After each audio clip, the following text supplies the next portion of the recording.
5 दिनों का त्यौहार दिवाली का शुभ आगमन होता है, जिसमें पहला दिन धनतेरस का और दूसरा दिन छोटी दिवाली अथवा नरक चतुर्दशी के रूप में मनाया जाता है।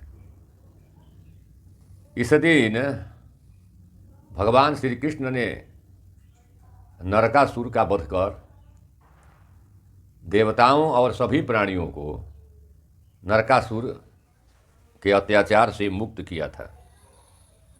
इसलिए भगवान श्री कृष्ण के विजय उत्सव के रूप में भी यह मनाया जाता है। नरकासुर तत्कालीन देवी देवताओं के साथ ही सभी प्राणियों को परेशान किया करता था। अदिति का कुंडल, इंद्र का ऐरावत लेने के फेर में भी पड़ गया। भिन्न भिन्न प्रकार से त्रस्त देवता के जो राजा इंद्र हैं, वे द्वारकापुरी आकर भगवान श्री कृष्ण से प्रार्थना किए कि इस प्रकार की वह अनीति कर रहा है। उसकी अनीति के विषय में हमने आपसे बताया।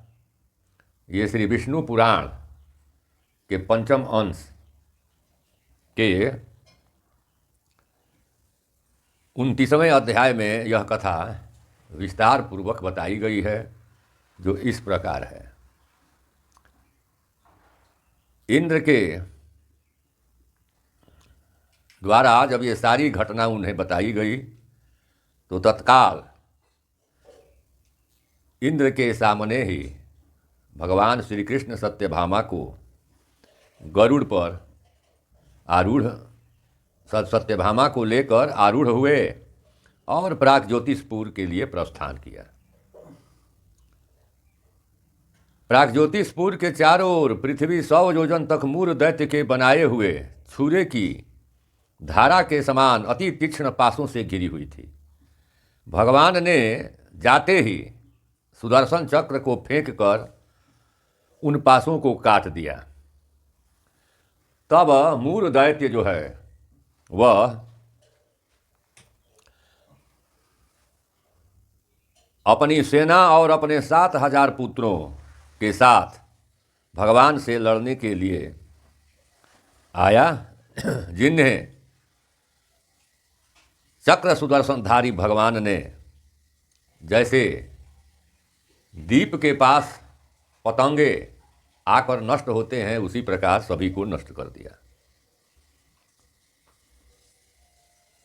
भगवान ने मूर, हयग्रीव और पंचजन आदि दैत्यों को मारकर बड़ी शीघ्रता से प्रागज्योतिषपुर में प्रवेश किया। वहां पहुंचकर भगवान का अधिक सेना वाले नरकासुर से युद्ध हुआ, जिसमें श्री गोविंद ने उसके सहस्त्रों दैत्यों को मारकर महाबलवान दैत्य दल का दलन चक्रपाणी ने शस्त्रास्त्र की वस्त्रा करते हुए नरकासुर के सुदर्शन चक्र फेंक कर 2 टुकड़े कर दिए। नरकासुर के मरते ही पृथ्वी अदिति के कुंडल लेकर उपस्थित हुई और भगवान से कहने लगी, हे नाथ, जिस समय वाराह रूप धारण कर आपने मेरा उद्धार किया था, उसी समय आपके स्पर्श से मेरे यह पुत्र उत्पन्न हुआ था, जिसका नाम नरकासुर था। इसी प्रकार आप ही ने मुझे यह पुत्र दिया था और अब आप ही ने इसको नष्ट किया। आप ये कुंडल लीजिए और अब इसकी संतान की रक्षा कीजिए।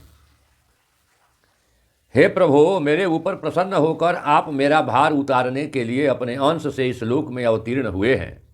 हे अच्युत, इस जगत के आप ही कर्ता, आप ही विकर्ता और आप ही हर्ता हैं, जिसका अर्थ है कि आप ही इसको बनाने वाले हैं, इसके पोषण करने वाले हैं और आप ही इसके संहार करने वाले हैं। इसकी उत्पत्ति और लय के स्थान हैं तथा आप ही जगत स्वरूप हैं। फिर हम आपकी स्तुति किस प्रकार करें? हे नाथ, अब आप ही परमात्मा, आप ही भूतात्मा और आप ही अव्यय जीवात्मा हैं। तब किस वस्तु को लेकर आपकी स्तुति हो सकती है। हे सर्वभूतात्मन, आप प्रसन्न होइए और इस नरकासुर के संपूर्ण अपराध क्षमा कीजिए। निश्चय ही आपने अपने पुत्र को निर्दोष करने के लिए ही स्वयं मारा है।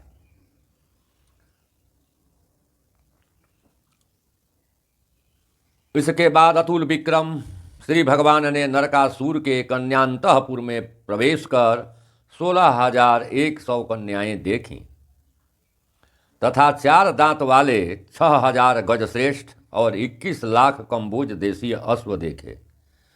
उन कन्याओं, हाथियों और घोड़ों को श्री कृष्ण चंद्र ने नरकासुर के सेवकों द्वारा तुरंत ही द्वारकापुरी पहुंचवा दिया। तदनंतर भगवान ने वरुण का छत्र और मणि पर्वत देखा। उन्हें उठाकर उन्होंने पक्षीराज गरुड़ पर रख लिया और सत्यभामा के सहित स्वयं उन 16,100 कन्याओं का उद्धार कर, जिनकी इच्छा का सम्मान करते हुए उनका वरण कर, अपनी पत्नी के रूप में स्वीकार कर उन्हें मुक्त किया और सत्यभामा के साथ द्वारिका को चले गए। यह नरक चतुर्दशी के दिन जो कथा कहता है, जो सुनता है, उसके ऊपर हरि कृपा बरसती है और कृष्ण के जो विष्णु भगवान के अवतार हैं उनकी प्रसन्नता से माँ लक्ष्मी जो है वो घर में प्रवेश करती हैं और यम जो मृत्यु के देवता माने जाते हैं वे भी प्रसन्न होते हैं।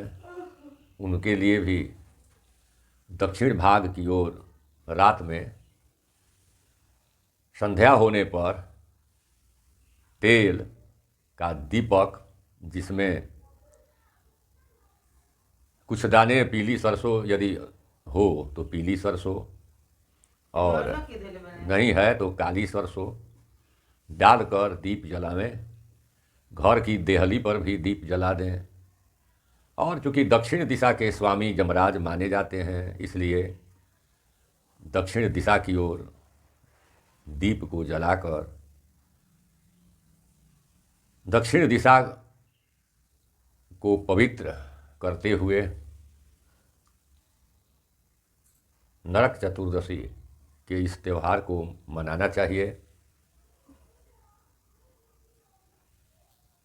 कि कार्य करने से भगवान नारायण, लक्ष्मी और गणेश प्रसन्न होते हैं और उन व्यक्तियों का कल्याण करते हैं, उन्हें श्री समृद्धि की प्राप्ति होती है, आरोग्यता घर में प्रवेश करती है, परिवार के सदस्य सभी निरोग होते हैं, अकाल मृत्यु का भय नहीं होता।